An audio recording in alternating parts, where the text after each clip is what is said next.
تو آج ہمارے سامنے جو ذرائع ہیں وہ ایک بڑی دلچسپ تصویر پیش کر رہے ہیں۔ ان میں 2 کہانیاں ہیں جو ایک ساتھ چل رہی ہیں، بظاہر بالکل الگ الگ۔ جی بالکل، ایک طرف تو پاکستان کی ایک ملٹری اکیڈمی ہے جہاں ایک کیڈٹ عبید لاپتہ ہو گیا ہے، اور اس کا دوست جو ہمارا راوی بھی ہے وہ اسے ڈھونڈنے کی کوشش کر رہا ہے۔ اور دوسری طرف اسی ملک کے اقتدار کے اعلیٰ ترین ایوان ہیں جہاں ملک کا سربراہ جنرل ضیاء الحق اپنی جان کے خوف میں مبتلا ہے، اور ان کا آپس میں کوئی تعلق نظر نہیں آتا۔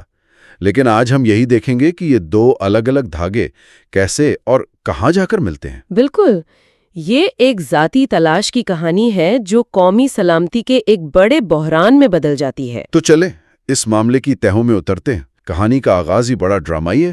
ہمارا راوی جو خود ایک انڈر آفیسر ہے، جی، اسے اس کا سینئر 2nd OIC پوچھ گچھ کے لیے اکیڈمی کی مسجد میں لے جاتا ہے۔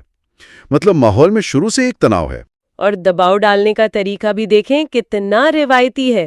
اس سے کہا جاتا ہے کہ وہ قرآن پر ہاتھ رکھ کر قسم کھائے، لیکن وہ انکار کر دیتا ہے، اور یہ بات مجھے بہت دلچسپ لگی۔ ہاں، وہ اپنے والد کی ایک نصیحت کا حوالہ دیتا ہے۔ صحیح، اس کے والد کہتے تھے کہ سچ بولتے وقت بھی قرآن پر قسم نہیں کھانی چاہیے، مطلب اس مقدس کتاب کو دنیاوی معاملات میں نہیں گھسیٹنا چاہیے۔ بالکل، یہ ایک چھوٹے سے لمحے میں ہمیں راوی کے کردار کی گہرائی اور اس کے اصولوں کا پتہ چل جاتا ہے۔ وہ ڈرا ہوا ہے لیکن اپنے اصولوں پر قائم ہے۔ جی، اور یہ مسجد صرف پوچھ گچھ کا مرکز نہیں ہے، بلکہ یہاں اکیڈمی کی زندگی کا ایک اور واقعہ عجیب پہلو بھی نظر آتا ہے۔ آپ ان کیڈٹس کی بات کر رہی ہیں جو وہاں سزا کاٹ رہے تھے؟ ہاں، جنہیں اکیڈمی کی سٹارچ وار کا شکار کہا گیا ہے۔ سٹارچ وار؟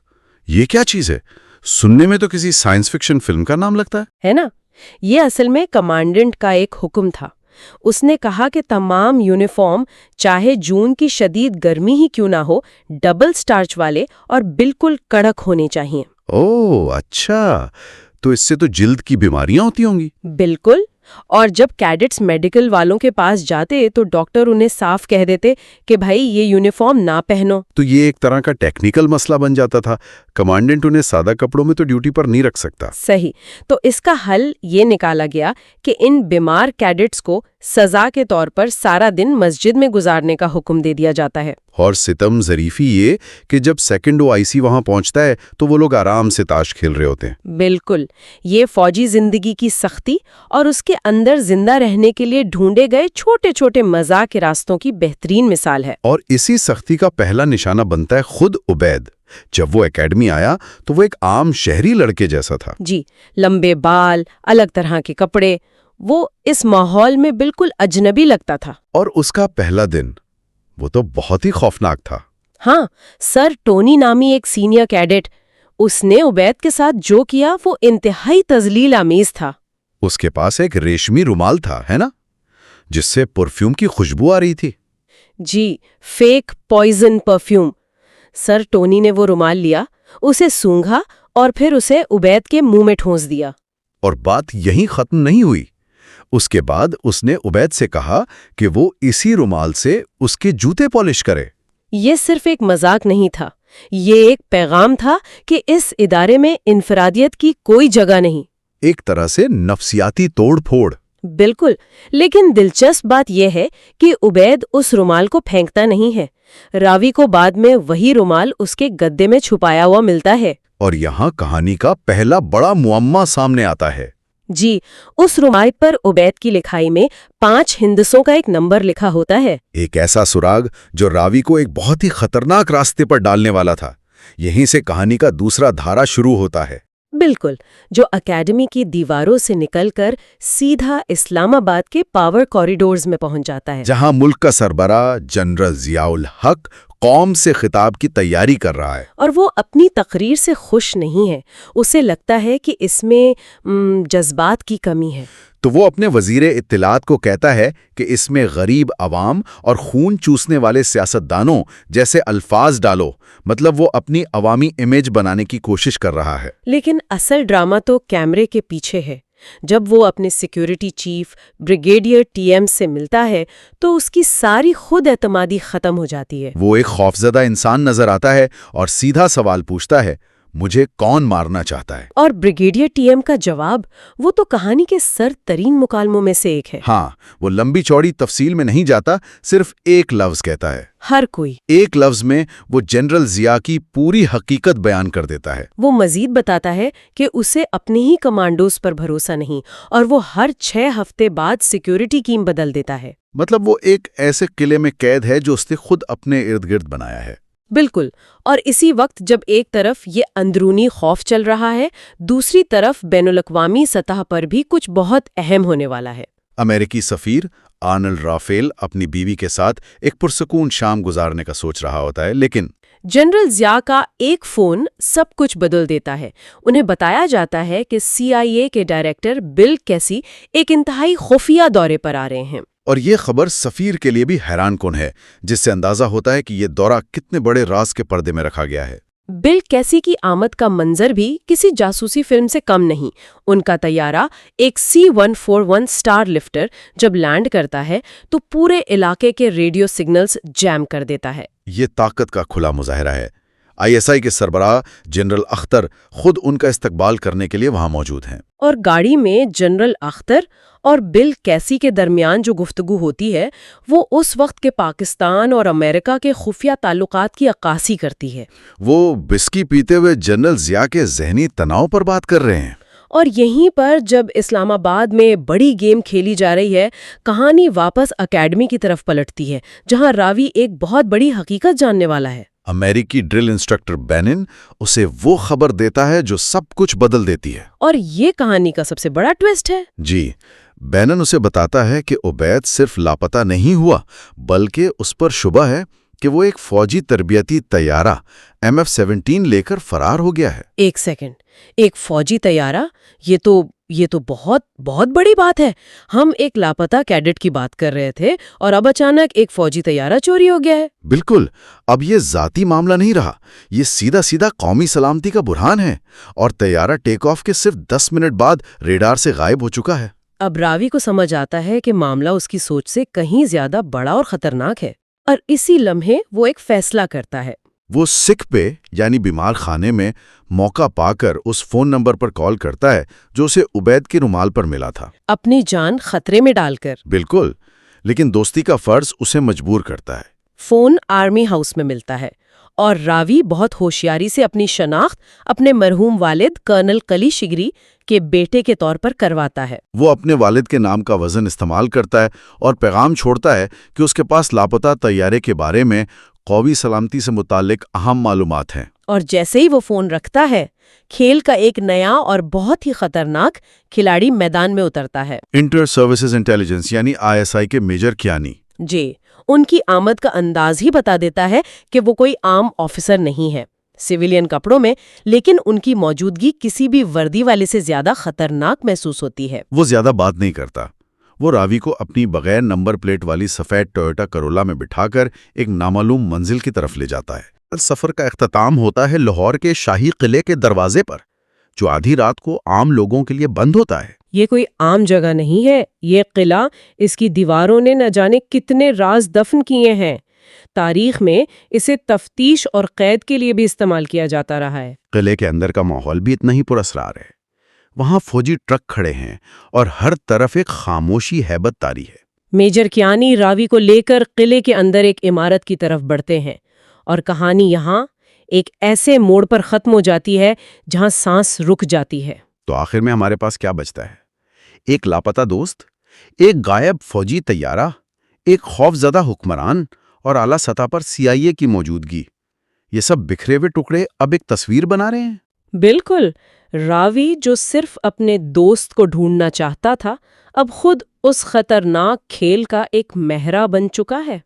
ہمارے ذرائع ہمیں یہیں چھوڑ دیتے ہیں، اس اہم سوال کے ساتھ کہ جب ذاتی وفاداری ریاستی مشینری سے ٹکراتی ہے تو کیا ہوتا ہے؟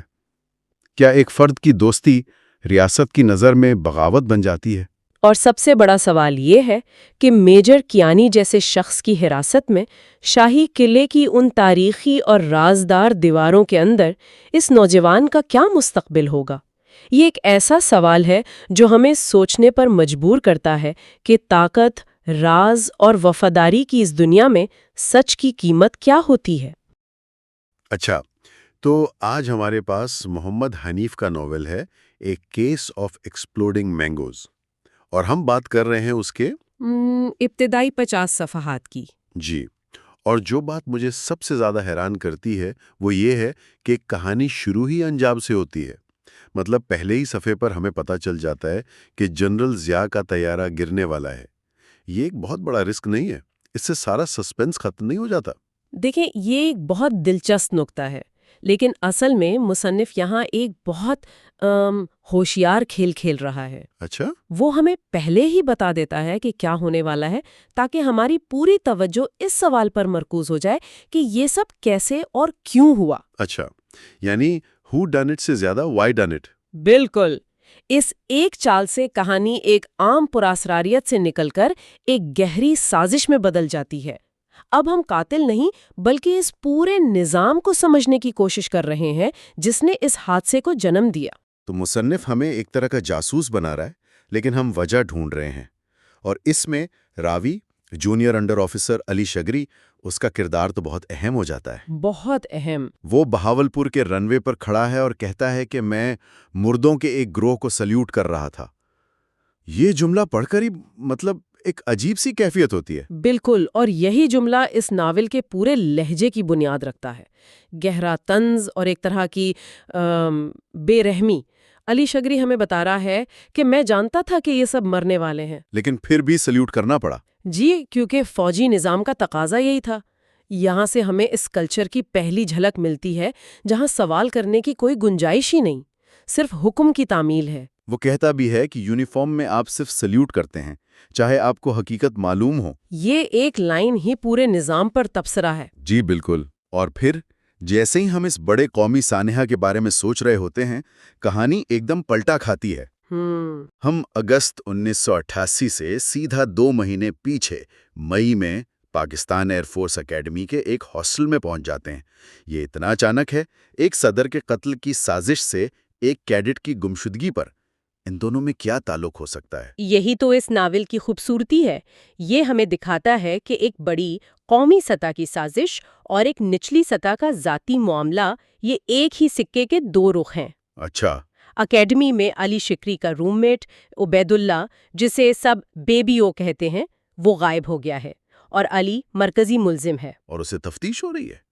وہ منظر تو بہت پریشان کن ہے۔ کوئی ثبوت نہیں، کوئی طریقہ کار نہیں، صرف نفسیاتی دباؤ ہے۔ جی، سیکنڈ ان کمانڈ اس پر چیخ رہا ہے، اس کی ماں کے بارے میں نازیبہ باتیں کر رہا ہے اور بار بار ISI کی دھمکی دے رہا ہے۔ یہ انصاف کم اور ایک فرد کو توڑنے کی کوشش زیادہ لگتی ہے۔ اور یہ طریقے بہت سوچے سمجھے ہیں۔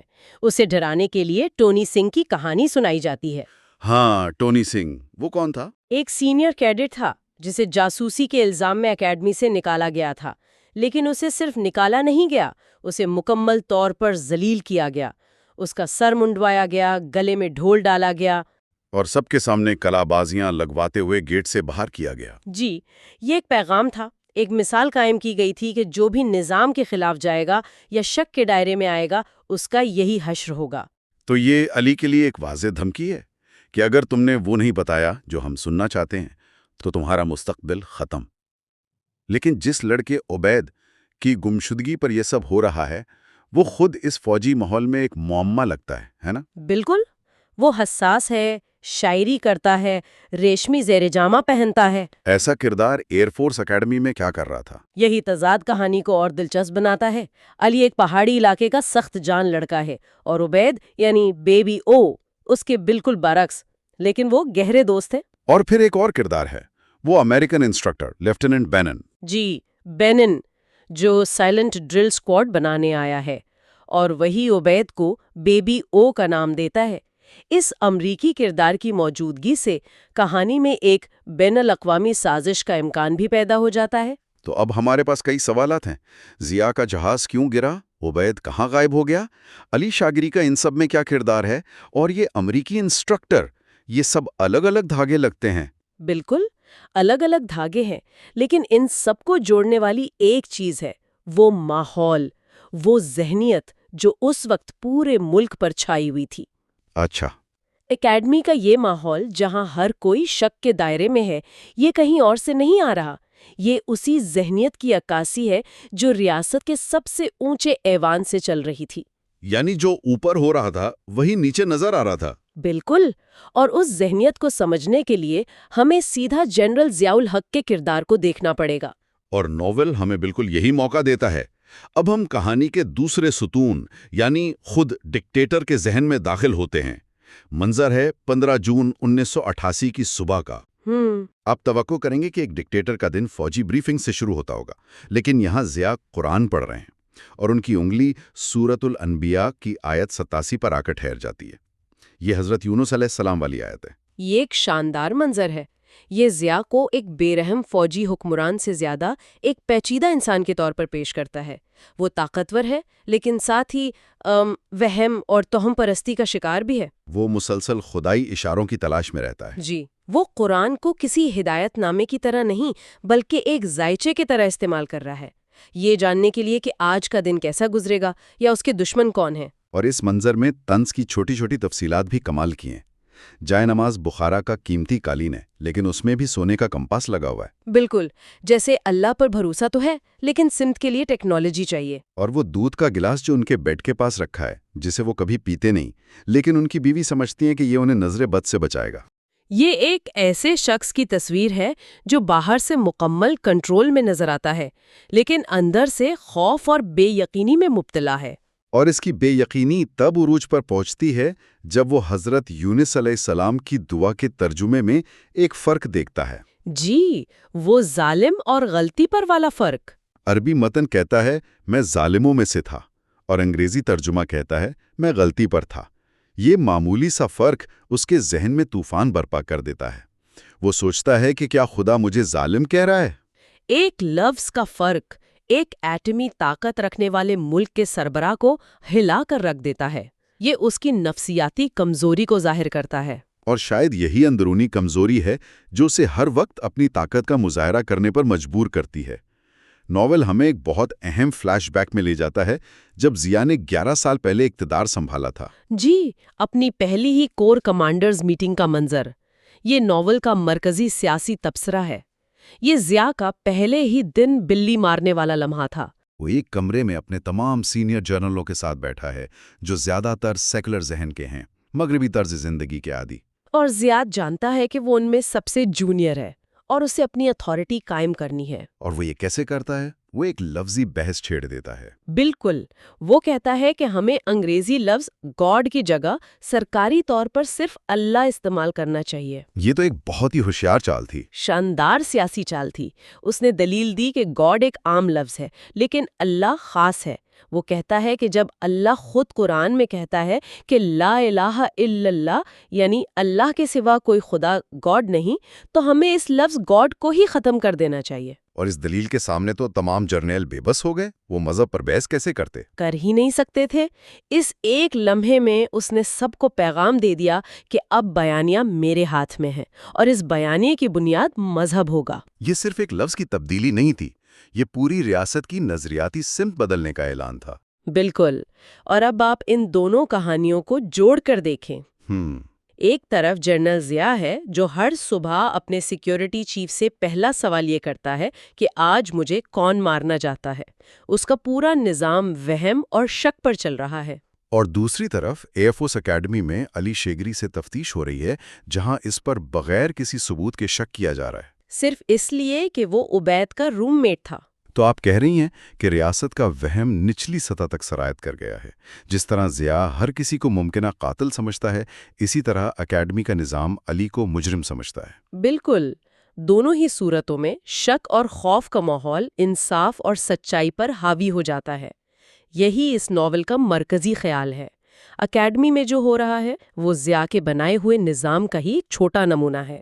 ایک ایسا نظام جو اپنے ہی شہریوں پر بھروسہ نہیں کرتا، جو اختلاف رائے کو سازش سمجھتا ہے اور جو اپنی بقا کے لیے کسی کو بھی قربان کر سکتا ہے۔ تو اگر ہم اس گفتگو کا خلاصہ کریں تو ان ابتدائی 50 صفحات میں 2 بظاہر الگ الگ کہانیاں شروع ہوئی ہیں، ایک قومی سطح کی سیاسی سازش اور دوسری ایک بہت ذاتی گمشدگی۔ جی لیکن گہرے طنز اور طاقت کے کھیل کے ذریعے مصنف یہ دکھاتا ہے کہ یہ دونوں کہانیاں ایک ہی جابرانہ نظام کی پیداوار ہیں۔ اصل معمہ صرف یہ نہیں کہ ضیاء کو کس نے مارا، بلکہ اس نظام کی نوعیت کیا تھی جو انہوں نے خود بنایا تھا، ایک ایسا نظام جو اپنے ہی خوف اور وہموں کا شکار ہو کر خود کو تباہ کرنے کی صلاحیت رکھتا تھا۔ اور جاتے جاتے ایک بات جو میرے ذہن میں اٹک گئی ہے، راوی علی شگری تفتیش کے دوران ایک بہت عجیب بات سوچتا ہے۔ کون سی؟ وہ کہتا ہے کہ جرم سے پہلے سزا ملنے میں بھی ایک شاعری ہے۔ اس کا جملہ ہے، مجرم جرم کرتے ہیں اور معصوم سزا پاتے ہیں، یہی دنیا ہے جس میں ہم رہتے ہیں۔ یہ ایک بہت گہرا اور پریشان کن خیال ہے۔ یہ اس پوری کہانی کا نچوڑ ہو سکتا ہے۔ اگر سزا جرم سے پہلے ہی طے ہو، اگر آپ کو معصوم ہوتے ہوئے بھی مجرم مان لیا جائے، تو پھر جرم کرنے یا نہ کرنے میں کیا فرق رہ جاتا ہے؟ جی، یہ اس دنیا میں انصاف، قسمت اور طاقت کے بارے میں بہت بڑا سوال اٹھاتا ہے۔ جہاں یہ کہانی ترتیب دی گئی ہے، ایک ایسا سوال جو ان صفحات کو پڑھنے کے بعد بھی ذہن میں گونجتا رہتا ہے۔ آج ہمارے پاس جو مواد ہے وہ ہمیں 2 ایسی دنیاؤں میں لے جاتا ہے جو ایک دوسرے سے بالکل مختلف ہیں، مگر ایک ہی وقت میں ایک ہی ملک میں موجود ہیں۔ جی، ایک طرف تو لاہور قلعے کی ایک خفیہ جیل ہے جہاں ایک نوجوان فوجی افسر کو قید کیا گیا ہے، اور دوسری طرف اسی شہر میں آرمی ہاؤس کا پرتعیش ماحول ہے، جہاں ملک کا مطلق العنان حکمران جنرل ضیاء ریاستی معاملات کے ساتھ ساتھ ایک بہت ہی ذاتی مسئلے سے دوچار ہے۔ اور یہ جو 2 کہانیاں ایک ساتھ چل رہی ہیں، یہ محض اتفاق نہیں لگتا۔ نہیں، بالکل نہیں۔ یہ تحریر طاقت، کنٹرول اور انسانی کمزوری کی ایک بہت گہری تصویر کشی کرتی ہے۔ آج کی گفتگو میں ہم ان اقتباسات کا جائزہ لیں گے اور یہ سمجھنے کی کوشش کریں گے کہ ایک ایسی ریاست میں جہاں جبر اور مذاقیہ خیزی ساتھ ساتھ چلتے ہوں، وہاں حقیقت کے کیا معنی ہوتے ہیں۔ تو آئیے اس قید خانے سے شروع کرتے ہیں۔ انڈر آفیسر شگری، اسے جس جگہ بند کیا گیا ہے وہ کوئی عام جیل کی کوٹری نہیں بلکہ ایک ٹوائلٹ ہے۔ جی، اور اس کی جو تفصیل بیان کی گئی ہے وہ تو رونگٹے کھڑے کر دینے والی ہے۔ فرش پر جمی ہوئی کیچڑ، کموڈ میں کھڑا زنگ آلود پانی اور ایک ایسی ناقابل برداشت بدبو جو سوچنے سمجھنے کی صلاحیت کو بھی مفلوج کر دے۔ تو یہ صرف جسمانی قید تو نہیں ہے۔ نہیں، یہ ایک نفسیاتی حملہ ہے۔ تحریر میں ایک جگہ شگری کو خیال آتا ہے کہ اس کی فائل میں کہیں نہ کہیں یہ ضرور لکھا ہوگا کہ اسے گندے باتھ روم سے شدید نفرت ہے۔ اچھا، جی، مطلب یہ ہے کہ تفتیش شروع ہونے سے پہلے ہی اس کے ذہن کو توڑنے کی کوشش کی جا رہی ہے۔ یہ ایک کیلکولیٹڈ موو ہے، اس کی سب سے بڑی کمزوری کو اس کے خلاف استعمال کیا جا رہا ہے۔ اور اس ذہنی اذیت میں مزید اضافہ کرتی ہیں دیواروں پر لکھی تحریریں۔ یہ صرف سیاسی نعرے نہیں ہیں۔ نہیں، یہ اس جگہ کی تاریخ ہیں۔ کسی نے اپنی محبت کا اظہار کیا ہے، کسی نے مایوسی کا، اور کوئی آنے والے قیدیوں کے لیے مشورہ چھوڑ گیا ہے، جیسے پہلے کوڑے پر ہی چیخنا، ورنہ وہ مارنا نہیں چھوڑیں گے۔ تو کیا یہ تحریریں صرف قیدیوں کی مایوسی کا اظہار ہے یا یہ جبر کے خلاف مزاحمت کی ایک شکل بھی ہیں؟ مطلب ایک ایسی جگہ جہاں بول نہیں سکتے، وہاں شاید لکھنا ہی بغاوت بن جاتا ہے۔ یہ ایک بہترین نکتہ ہے۔ یہ تحریریں دراصل اس خاموش اذیت خانے میں انسانی آواز کی موجودگی کا ثبوت ہے۔ یہ بتاتی ہیں کہ ریاست جسم کو تو قید کر سکتی ہے، لیکن انسانی روح کی اظہار کی خواہش کو اسے مکمل طور پر مٹا نہیں سکتی۔ صحیح۔ ہر نعرہ، ہر نام، ہر پیغام اس نظام کے خلاف ایک چھوٹا سا ایکٹ دی ریبیلین ہے، یعنی ایک بغاوت کا عمل۔ تو ایک طرف قید کی یہ تاریکی اور تذلیل ہے، لیکن آئیے دیکھتے ہیں کہ اسی وقت ملک کے سب سے طاقتور شخص کے محل میں کیا چل رہا ہے۔ جہاں روشنی تو ہے مگر سکون شاید وہاں بھی نہیں۔ جنرل ضیاء آرمی ہاؤس میں سعودی شہزادے نائف اور CIA کے ڈائریکٹر بل کیسی جیسے اہم مہمانوں کے ساتھ ہیں، لیکن اس سب کے بیچ جنرل ضیاء کا دھیان کہیں اور ہی اٹکا ہوا ہے۔ بالکل، ایک ایسی ذاتی پریشانی میں جو بے وقت شرمناک بھی ہے اور مذاق خیز بھی۔ انہیں مقد میں شدید خارش ہے۔ اور یہاں ہمیں طاقت کا سب سے بڑا تضاد نظر آتا ہے۔ جی، وہ شخص جس کے ایک اشارے پر ملک چلتا ہے، جو ہزاروں لوگوں کی قسمت کا فیصلہ کرتا ہے، وہ اپنے ہی جسم کے ایک معمولی سے مسئلے کے آگے بے بس ہے۔ وہ اتنا شرمندہ ہے کہ اپنے فوجی ڈاکٹروں سے بھی بات نہیں کر سکتا۔ اور اس کام کے لیے شہزادے کے ذاتی معالج ڈاکٹر سرواری، جنہیں مذاق میں شاہی عضو خاص کا ڈاکٹر کہا جاتا ہے، یہاں آ کر تو صورتحال اور بھی عجیب ہو جاتی ہے۔ جب ڈاکٹر سرواری اپنا معائنہ کر رہے ہوتے ہیں اس انتہائی غیر آرامدہ اور ذلت آمیز لمحے میں، جنرل ضیاء کے ذہن میں کیا چل رہا ہوتا ہے؟ وہ سوچ رہے ہیں کہ قومی پرچم میں چاند کی سمت کو درست کیا جائے۔ واقعی؟ جی، اور ملک کے نعرے ایمان اتحاد تنظیم میں جہاد کا لفظ بھی شامل کر دیا جائے۔ یہ تو ناقابل یقین ہے۔ یہ منظر محض مذاق خیز نہیں، یہ گہرا نفسیاتی ہے۔ جب کوئی حکمران مکمل کنٹرول حاصل کر لیتا ہے تو اس کا ذہن چھوٹی چھوٹی ذاتی پریشانیوں کو قومی سلامتی کے خطرات سے جوڑنے لگتا ہے۔ اچھا؟ ڈاکٹر سرواری آخر میں تشخیص کرتے ہیں کہ یہ خارش زیادہ چینی کھانے کی وجہ سے پیدا ہونے والے کیڑوں کی وجہ سے ہے، اور وہ ان کیڑوں کو سرنگیں بنانے والے قیدیوں سے تشبیہ دیتے ہیں۔ سرنگیں بنانے والے قیدی؟ جی، اور یہ الفاظ جنرل ضیاء کے وہم کو مزید ہوا دیتے ہیں۔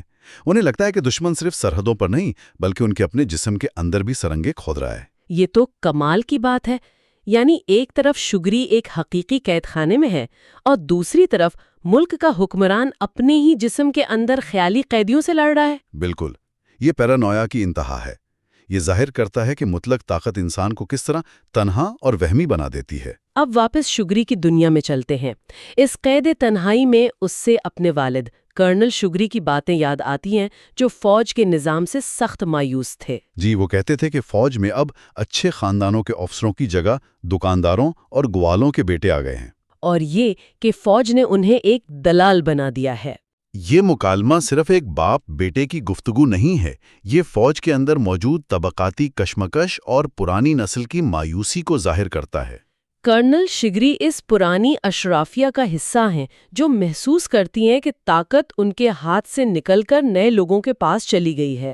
ان کا خود کو دلال سمجھنا اس بات کی علامت ہے کہ وہ جس جنگ کو لڑوا رہے ہیں اسے اپنی جنگ نہیں سمجھتے، وہ صرف ایک مہرہ ہیں، ایک سوداگر۔ اور شاید یہی مایوسی شگری کی اپنی بغاوت کی بنیاد بنی۔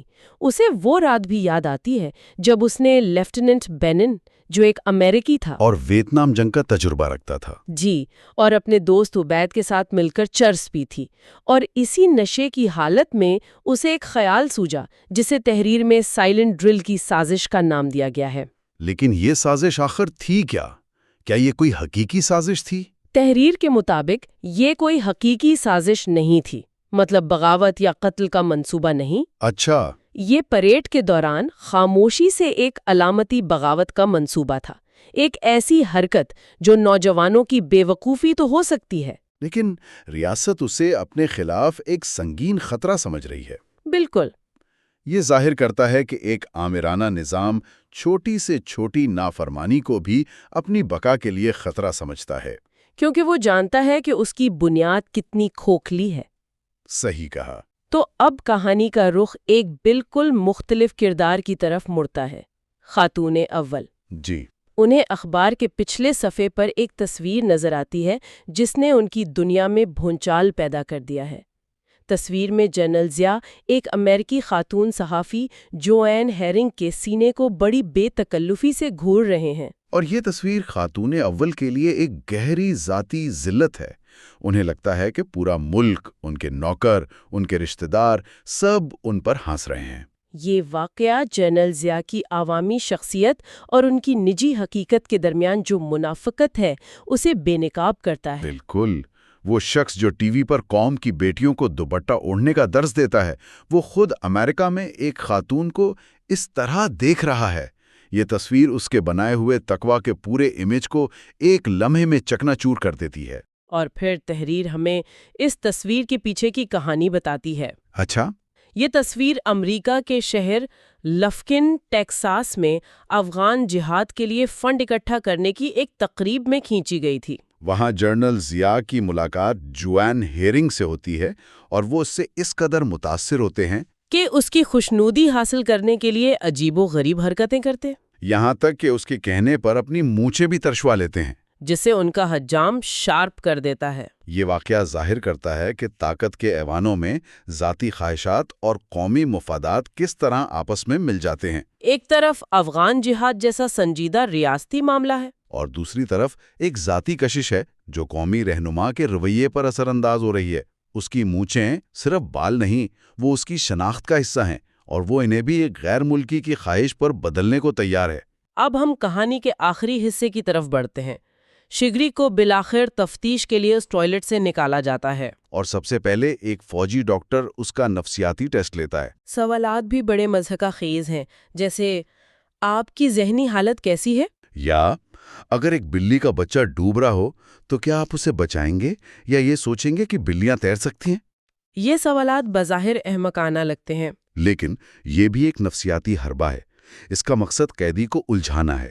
اس کے بعد اسے روشاک ٹیسٹ سے گزارا جاتا ہے، یعنی سیاہی کے دھبوں والا ٹیسٹ۔ اور شگری کو ان دھبوں میں کیا نظر آتا ہے؟ فوجی جوتے، ٹائے، اور ایک جگہ تو سٹار وارز کا کردار یوڈا آئینے میں دیکھتا ہوا۔ یعنی اس کا ہر دھبے میں فوجی یا اتھارٹی سے متعلق چیزیں دیکھنا۔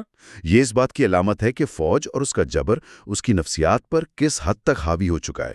وہ دنیا کو اب اسی اینک سے دیکھ رہا ہے۔ اور پھر ایک ایسا انکشاف ہوتا ہے جو کہانی کو ایک ناقابل یقین موڑ دیتا ہے۔ جی، شگری کو جس اذیت خانے میں تفتیش کے لیے لایا گیا ہے وہ کسی اور نے نہیں بلکہ اس کے والد کرنل شگری نے اپنے دور میں تعمیر کروایا تھا۔ یہ بہت ہی چونکا دینے والی بات ہے۔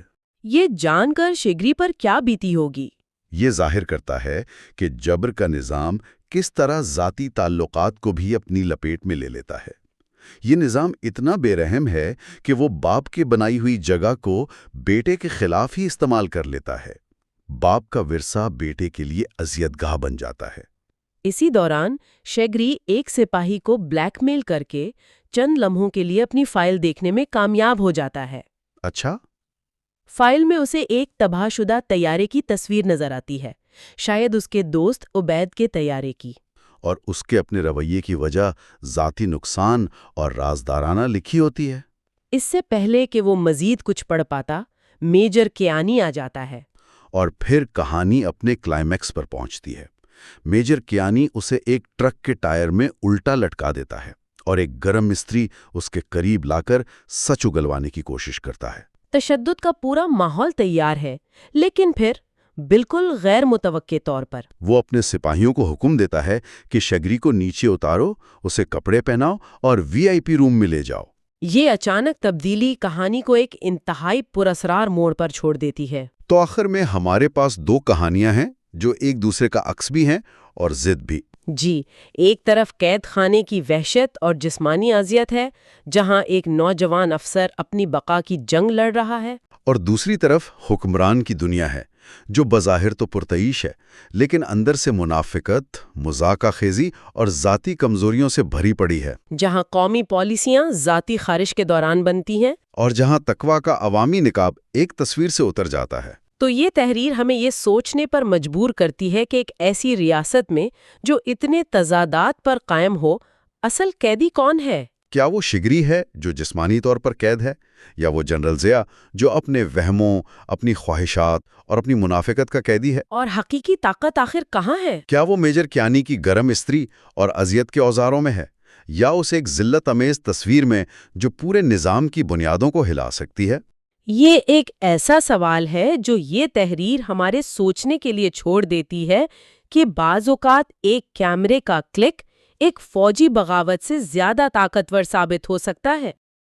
آج ہمارے سامنے جو مواد ہیں وہ ہمیں ایک ایسے دور میں لے جاتا ہے جہاں طاقت کا کھیل اپنی انتہا پر تھا۔ جی، اس میں ایک طاقتور جنرل کی کہانی ہے، ایک ایسی خاتون اول جو بغاوت پر آمادہ ہے، اور ایک سیاسی قیدی جو اندھیرے میں سچ تلاش کر رہا ہے۔ اور یہ تینوں کہانیاں ایک دوسرے سے اس طرح جڑی ہوئی ہیں کہ ایک کو سمجھنے کے لیے دوسری کو جاننا بہت ضروری ہے۔ بالکل۔ یہ صرف کہانیاں نہیں ہیں، یہ ایک آئینے کی طرح ہیں جو اس پورے نظام کی اصلیت دکھاتی ہیں۔ تو آج کی ہماری گفتگو کا مقصد